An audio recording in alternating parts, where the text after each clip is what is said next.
Hello বন্ধুরা, কী করছো সবাই এই গরমে? আমি কোথায় চলে যাচ্ছি গরমে? আমি যাচ্ছি কাড়িয়া পাতা আনতে। এই গরমের মধ্যে আমার ঘরের পিছনে কাড়িয়া পাতার একটা গাছ আছে। আমি আর ছেলে দুজন মিলে কাড়িয়া পাতা আনতে গেছিলাম। আজকে বিশেষ কিছু বানাবো, চলুন দেখা যাক।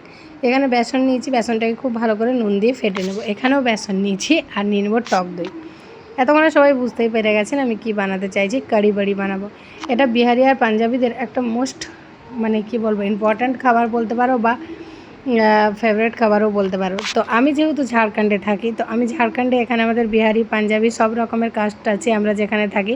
তো তাদের বাড়িতে এই গরমে প্রায়ই এটা বানানো হয়। কাড়ি বাড়ি আর চাওয়াল এখানের একটা খুব বিখ্যাত খাবার, কাড়ি চাওয়াল। তো এটা আমার রেডি হয়ে গেছে। এবার এটাতে তড়কা দেবো।